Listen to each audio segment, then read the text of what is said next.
that time my dad passed away, and he was also in consulting. He was only 56, and we found his bucket list. And that made me realize, what the heck am I doing? Where is my bucket list life? It's not the one that I'm living. And yeah, pretty much instantly I made the decision, I got to stop my corporate gig. And even though, I was earning a very good salary, and pretty much everyone in my environment thought I was crazy, I thought it would have been crazy to stay.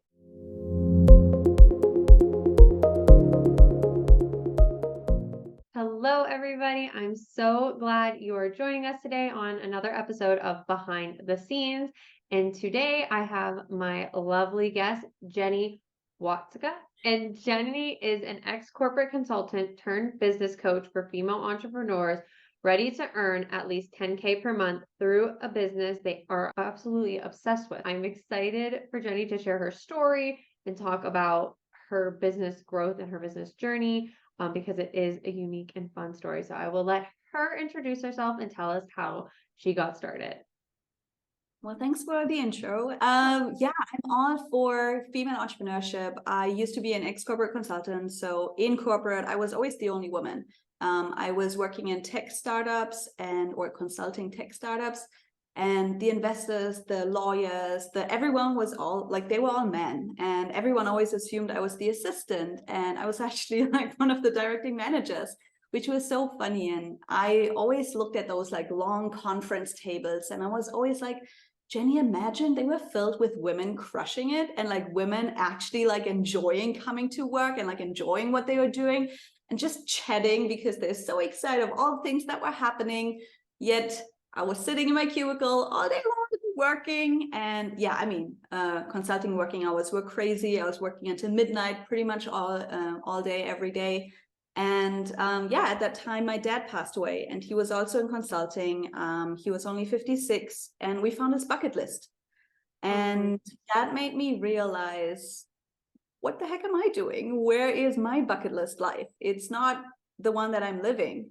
And yeah, pretty much instantly I made the decision, I got to stop my corporate gig. And even though, I was earning a very good salary, and pretty much everyone in my environment thought I was crazy, I thought it would have been crazy to stay. Like the urge to leave was so big, to really just decide, hey, I need to do something else. And because of my background, because of all the consulting work that I did, it was a very easy transition to say, hey, I'll just, consult and help other women grow their businesses. So that was around 5 years ago now. And it was actually funny because the very first month I set 3 goals. I want to travel the world. So I quit my apartment and no lease, no nothing. I started traveling. I actually started in Spain. That's where I studied. So I started in Spain traveling. I only want to work 4 hours a day, did that. And then I also said, I want to hit 10K in revenue in my first month. And I also did that. What really helped me here was, now, of course, I know in like entrepreneurship and especially in the online coaching world that 10,000 a month is kind of a big goal, right? But back then, to me, it was such a small number because I was used to working with like $1 million companies, $1 billion companies, right? So I was maybe a little bit naive to say, hey, that's my first goal and I want to hit it in month 1. But then it happened, and it was great because, my mindset was just so strong, and my, me being a little bit naive. Limiting beliefs. I actually just shared an Insta story about that, how I didn't borrow anyone else's limiting beliefs because I just didn't know there were limiting beliefs around that. And it was so helpful. And yeah, I mean, that was 5 years ago. I actually then traveled for the next 4 years full time. And I always did a month in each country. So I did like all the countries. It was so cool and so fun. Then COVID hit and I met my now husband. So yeah, that was a cool story. Now we are only traveling 5 months of the year, but traveling is still a big part of my life.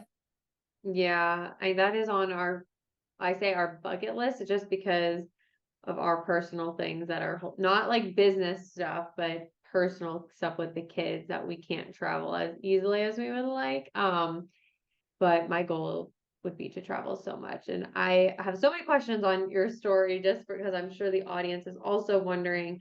Obviously, having a business consultant background, you kind of came in with a bit of that I'll say it is an advantage because it is some women who start their business, they don't have any business background. They kind of just know that they want to do something.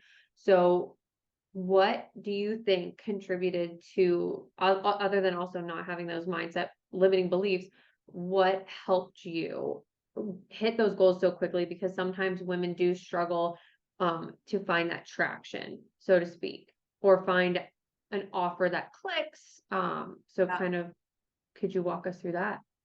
100%. Coming from, the startup world, there's a term that is called minimum viable product, right? It's the idea of, let's not talk about all the fluff. Let's talk about the one thing that matters. Let's get that off the ground as soon as possible and test it, right? Most entrepreneurs and, coaches and service providers, what they do is they think they need all the infrastructure. They need everything. They want the website and the branding and the fonts and all of those things. I didn't care about any of that. I actually only got a website when Forbes asked to feature me. And I was like, oh, shoot, they need a website. Can we get a website up in like 24 hours? And then we did.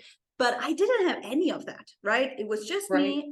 I was fearless. And I also wasn't, a lot of people think I was able to take a lot of my contacts back from corporate to my new world.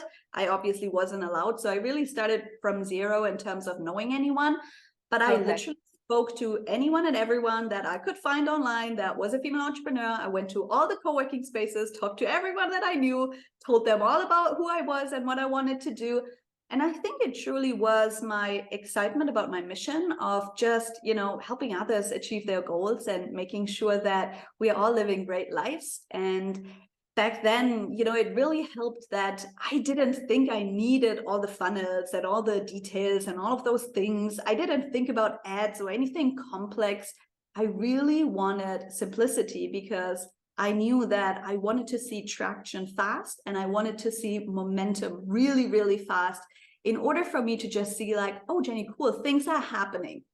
And I would say that kind of like simplicity mindset is definitely still with me. A lot of entrepreneurs think, they need to start with, I don't know, a $9 offer, an ebook, whatever, membership, all of those things. And we as a company, we just have different beliefs about that. So my very first offer was I think it was like a 2-month one-on-one package for $2K. And I signed 5 clients in that month. So that's why I got to 10K in that month. And I really kept it super simple. I just said, hey, we're going to grow your business by this and this. We'll do this and this. And I know it was going to work. If it's not going to work, I'll pay you money back. I don't care. I trust in the process. And it all worked out. I think having those guarantees of backing it up or like saying, I'll work with you until it does. I don't think enough entrepreneurs back up their offers. And I'm not going to get into this side tangent because I could talk about it all day where there's service providers and coaches who just kind of don't do it for the mission of helping other entrepreneurs. They're in it for the money. Just because I've seen and talked to so many people who have gotten burned. So I think that's an awesome. Yeah, like you're talking about getting burned, right? And to me, that is like the biggest thing we see all the time, right? There's so many really, really big business and marketing programs that spend, millions on marketing and branding their program, right? Then they get clients through the door and all of a sudden the clients are like, oh, this is what I'm getting. This is not the client support or, the thing that I expected. And we just don't want that because to us, client success and client satisfaction is the number one KPI that we're looking at. So I like the idea of, giving guarantees and things like that. To me, it also goes hand in hand with clarity about your offer, right? So we mostly work with coaches that have intangible offers. So helping with confidence, helping with whatever, a dog training and whatever really, leadership, health, eating. And the problem in that coaching world is just that offers are very fluff, right? It's like you read about an offer and you're like, I'm going to get what, right? So I always feel like the more clarity there is about what's your transformation. So you're trying to take your client from here to there. What does that look like? What are those steps? What is the framework behind it, right? What are the offer features and why are they going to be beneficial to the clients? A lot of people sell one-on-one packages and then you get like one-on-one sessions. But how are they helping me? How are you specifically helping me? And I feel like that's, especially for beginner entrepreneurs, that's the biggest struggle, because they don't have that clarity themselves yet about the offer and how they're exactly going to help their clients. Right. Yeah. And I think you also touched on it. I'm trying to think of the wording that you used, but you understood what transformation that your clients were going to get. And I think that's where a lot of small business owners or not service providers, but coaches and beginner entrepreneurs struggle, is because they don't feel confident in the transition that their clients are going to give, because they might not have that experience to back it up, or they are so new. So how would you approach that? I guess, like, have your clients had that, or kind of how do you address that? Yeah, 100%. You all start somewhere, right? You all start with an offer that wasn't tested yet, that you haven't had 100 clients go through yet, right? So first and foremost, I think being in integrity, meaning only coaching and only teaching on things that you actually do know, is extremely important. We have like 19-year-old life coaches in my inbox telling me they're going to help divorced women on blah, blah, blah. And I'm like, oh, this is going to be interesting, right? And then they expect to get rich overnight. And these are people that I can't work with, obviously, right? I think integrity in that online world is often missing. So really asking yourself, what can I teach on, right? To give you an example, if, for example, you are a new business coach and you are like wanting to get an offer out, don't make your offer like our Slay 10K offer. We help you get to 10K a month if you haven't mastered that yourself, right? Maybe make that offer, I help you get clarity on your next 5 business steps, or whatever it is, right? But be in integrity and rather start with a smaller transformation that you know can happen, versus promising the world and then in the end having clients that are not satisfied with, the transformation that you promised but couldn't deliver on. So I think starting smaller in terms of what you're actually helping with, but being really concrete in what that looks like, is super, super helpful. And then we already touched upon guarantees, right? Why don't you offer to your client, if you're not satisfied with where we are after 2 months, rest assured, I'll help you until we get to the point that you are, right? Yeah. With the coaching offer, I do have to say self-ownership is important. So obviously the other person needs to do the work too, right? With any offer that is not done for you, obviously, there needs to be the counterpart that is also showing up and doing the work. Otherwise, a coach can never be effective. But I think that would be my best advice. And be transparent. If that's your first client, be transparent and tell them, this is my background, this is the experience that I have. Maybe you've done it for yourself, maybe you've done it for your friends or whatnot. But I would say be transparent, and it really helps with like open communication to not set the wrong expectations. Right. Exactly. Yeah. The integrity piece, being transparent. You don't want to coach or, provide services that you haven't ever done before, and being honest about that, or just saying, I'm looking for an opportunity to learn these skills, kind of, testing it out. So there's so much there behind that. And I think that's such a deep conversation too, that we can go into for the online space. And also, I feel like a lot of entrepreneurs, like we talk about minimum viable product, right? When I started, there was no, like, now we have like all the amazing things. You like sign on and you're like, wow, like this is cool, right? I didn't have anything. I didn't have videos. I didn't have a membership portal. I didn't have anything. But none of that was needed. I was co-creating with my clients based on my expertise and based on where they wanted to go, right? But what do most entrepreneurs do? They film a course for like month and month and month, right? Don't do that. Because if you don't have the experience of working with dozens of clients, don't waste your time in filming videos. Teach your clients live and, work on the process, make sure it's all easy to understand. And then if you have like things that you keep repeating for your clients, then surely you can record them. But don't go into, starting to record something for month and month and month, but really focus on signing your first clients and, get actual experience working with clients. Yeah. That's getting the transfer, like getting them those results is so much more important. And I feel like courses are great, but they aren't as effective to get results, in my opinion. And you, I know, talk a lot about having one high ticket offer? Is the offer that you started with, I'm sure it's not this, or is it the same offer, or like how have you tweaked it? Like what was your one big offer then? And like, what's your one big offer now? And where has that growth happened?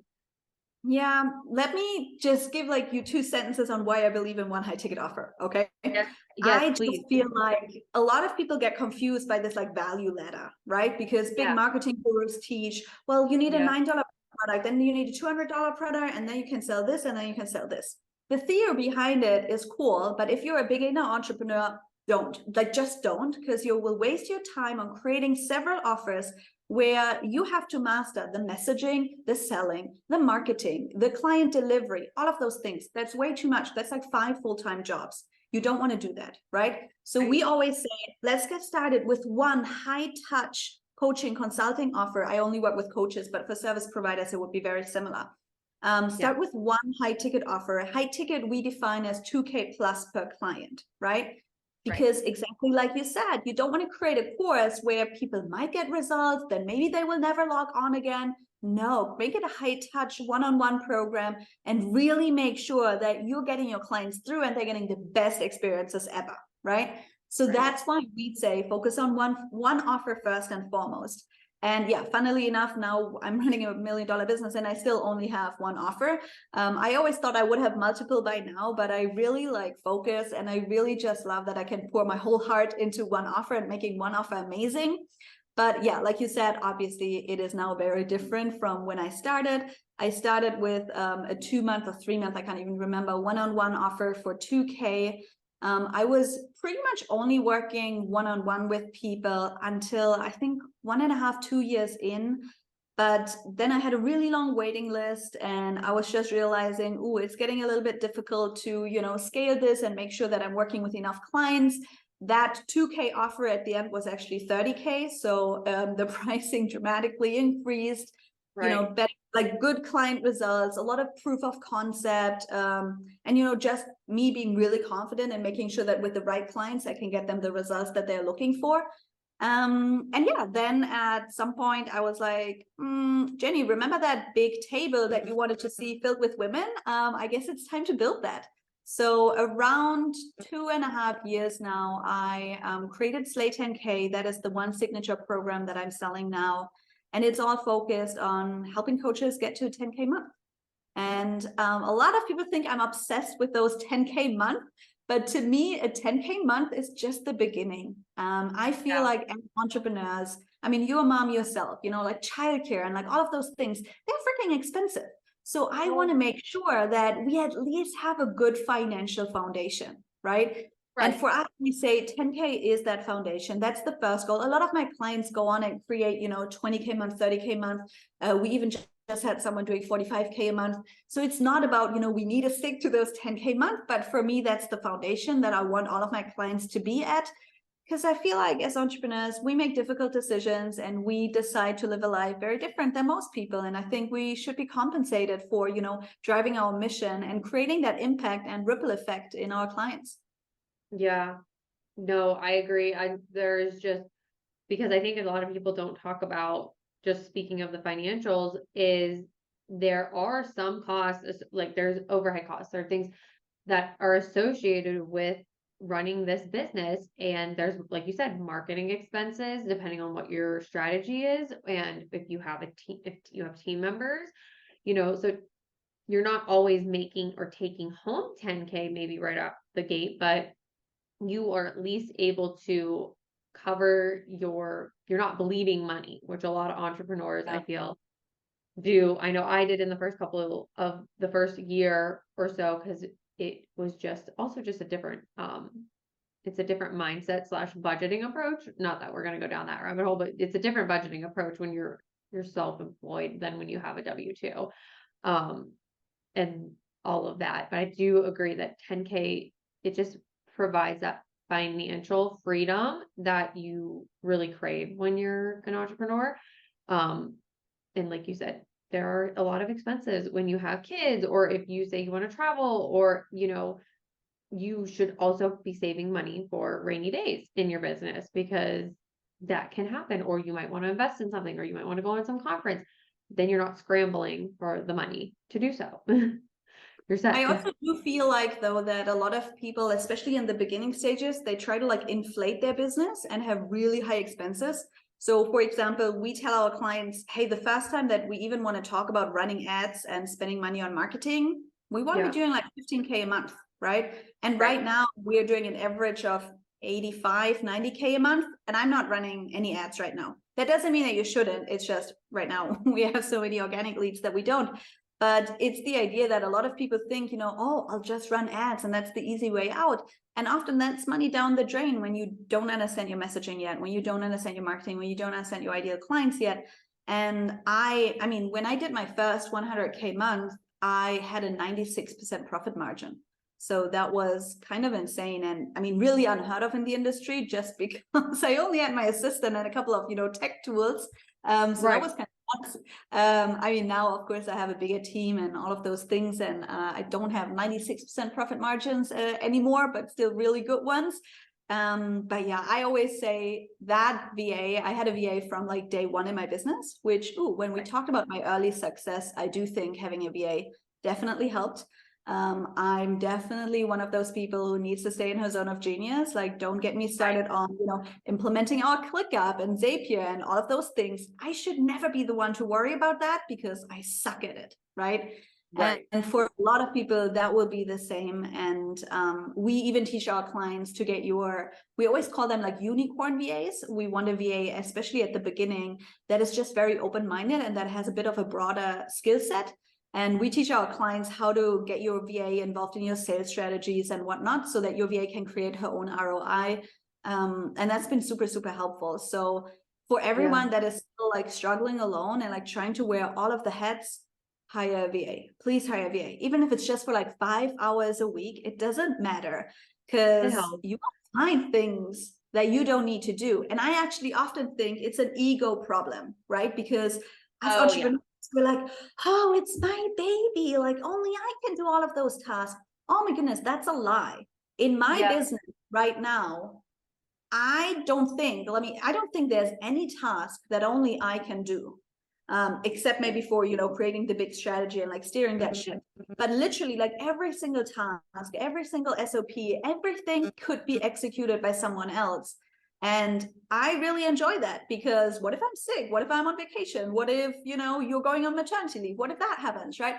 I don't want to be the one that needs to do everything. Of course, in the beginning stages of running a business, that will not be the case. But having a VA is awesome. So yeah, for everyone, you should get a VA. Yep. I always say VA. And then the other one I always say, because it's actually more cost effective than people think, is a bookkeeper.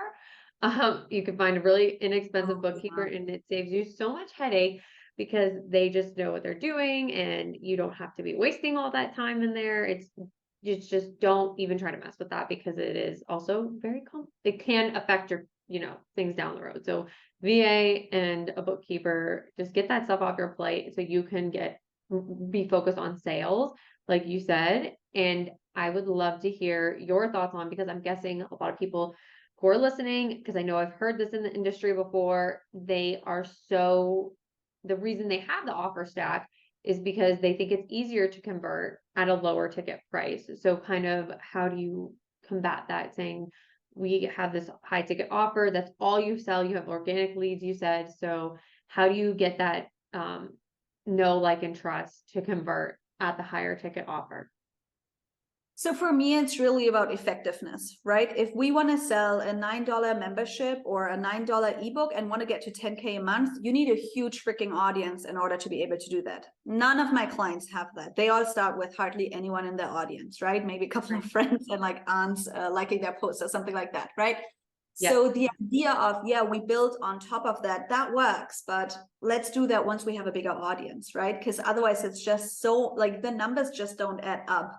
If any of your followers are interested in that, I actually created a 7-minute video where I walk through the value ladder and really show you the numbers behind it and why it's such a flaw for like new beginner entrepreneurs.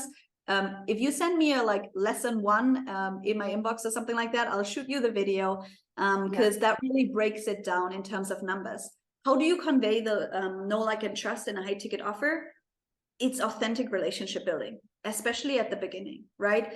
You are not selling to strangers. You are not, one of those people scamming on the internet. You're building real relationships with real people, and you need to convey your personality. You need to convey why you're the expert. And to me, selling a 2K, 4K, 5K offer is just as easy as selling a $50 offer, because $50 people have a much different mindset than 2K people, right? Yeah. And with a high ticket offer, we should say that too.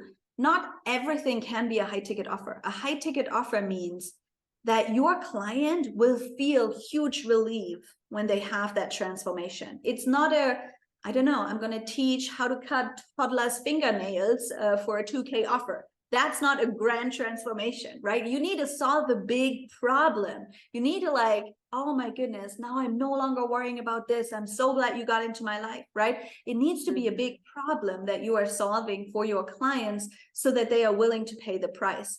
And we often feel like if you have, and I mean, again, a lot of people think, well, Jenny, it's easy for you to say because you're so big now, right? But all of my clients start there. All of my clients start here, and we don't allow them to sell an offer that is lower than 1.7, ideally 2K, right? And they all sell offers. And it's about positioning yourself as an expert, understanding how to speak to your ideal clients, and then making sure that you are actively engaged in your selling. Yet, when we look at entrepreneurs' to-do list, selling is often not even on their to-do list. And if it is, it always is really at the bottom. We need to change that. So if you're a new and beginner entrepreneur, 70% of your time should be spent selling your offer. People don't like to hear it, but it's the truth. Right. Exactly. It does matter. I think that was like one of the things I struggled with the most when I first started. And I think it comes down to the fear of rejection for a lot of entrepreneurs. Because I love how you said you just went and talked to people. I was at a networking event last night, and this girl, she was starting a yoga studio in the area, and she came up to every single person. I saw her hand a business card and a pencil to every single person at that event and had no fear whatsoever. And I was like, I admire you, because I know when I first started, I had so many people pleasing tendencies, and it's just we let the fear of rejection get in the way of putting ourselves out there with the offer. Honestly, that mindset piece is huge, right? It's fear of rejection, but it's also imposter syndrome. Am I good enough, right? We talked about, oh, will I be able to provide that transformation for my clients? It's also fear of success, right? A lot of my clients, once they hit big revenue month, they're like, oh my goodness, will I be able to do that again? What is my family going to think? What's my environment going to think? There's a lot of fears and a lot of, mindset shit that comes up when you are starting this entrepreneurial journey. And you mentioned that girl that was opening a yoga studio. I mean, kudos to her. Really well done for, making sure she's talking to everyone.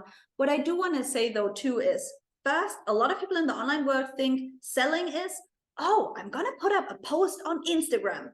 To me, that's not selling, especially not if you have an audience of like 5 people, right? That is not selling. You should always think about how can you increase the pool of people that are seeing your stuff, right? And when it comes to selling, and I know you definitely believe that too, because I saw you speaking about that some other time ago, the idea of there's no one size fits all strategy, right? People want me to like wave a magic wand and be like, Jenny, what's my 10K strategy? And I'm like, I don't even know you, so I don't know what your strategy is going to be. We really need to understand that selling is a very personal matter. Selling only works if you are in tune with how you want to sell. I don't believe in everyone should do a webinar and run ads, or everyone should hang out in Facebook groups, or everyone should go to networking events. No. What are you naturally good at? What do you enjoy doing? And also, how do your clients like to buy, right? Those things definitely need to go hand in hand, because if you were just to follow a strategy that you heard or that you think you need to do, but you really hate it, I mean, a great example is like cold DMing, for example, or cold calling. A lot of people come to me and they're like, Jenny, do I need to do cold calling? And I'm like, well, do you want to do cold calling? The answer is always no, because who likes cold calling, right? But the idea is maybe you could do it if you really pushed yourself really, really hard, but you wouldn't enjoy it. And if you aren't enjoying it, that means you could never be sustainable with that. So let's not do that. Let's really find sales strategies and a way of marketing that you can get behind, because an introverted person is different than an extroverted person. A person Right. with 2 kids behaves differently than a person who has no kids, right? Right. Lifestyle, personality, all of those things need to be taken into account. But the essence is you need to sell. You just need to find a way of selling that feels good to you. Right. And I think people, I know this happened to me too when I was first, I hit like my 10K months, and then I was like, I like let it get into my head that I was like, oh, I shouldn't have to DM everyone all the time. And I like went down that slope of like, I shouldn't be doing this. Like, I let myself get out of habit, and that really bit me in the butt, because that's when I look back at the data was always referrals and just talking to people one-on-one, because I thought, oh, I have to be able to bring leads in and scale. And that just wasn't true. And I should never have left the strategy of talking to people, going through my referral partners, and making sure I was nurturing those people. So sometimes it doesn't always look like a DM, it could be an email. Like I'm always going to, in my sales time for the day, I'm always going to prioritize, even if it's following up, because you might not get a sale right from that conversation, but just touching base, being top of mind. And like you said, not only is it the customer experience and getting them results, it's also the follow-up and knowing that like you care. There's this after piece that no one talks about, and enough, I think, where you still want to nurture those clients, because it's easier to sell, like you said, to people that have already bought from you. And it's easier to retain clients that you already have. And that's what I think a lot of people miss the boat on, is you were saying how these big names just get people in the door. I'm like, and then they miss the boat on the rest of that stuff. And that's why you have to keep generating all those leads. It's not always about new leads. It's about nurturing your existing relationships as well. 100%. And I mean, follow-ups is like, do you know how much money we make because we're really engaged in follow-ups? Like so much. I would be missing out on, I don't know, a third of my income, right? One thing that you also mentioned is, oh, you thought you needed to scale, and that's when you wanted to change things, right? Mm-hmm. A lot of people want to scale their business before they actually started growing their business, right? And they want to start thinking about, but oh, this is not scalable, and it doesn't matter. At the beginning, your business doesn't need to be 100% scalable. What is important is that you get clients through the door and you actually show that you have proof of concept and that you can make money, right?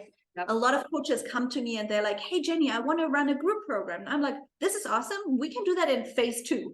In phase 1, we sign one-on-one clients and make sure we validate your offer. And we have, a good concept of A, client success in your offer, but B, also understanding marketing and understanding selling in your business. And then we can move to phase 2, which is more scalable.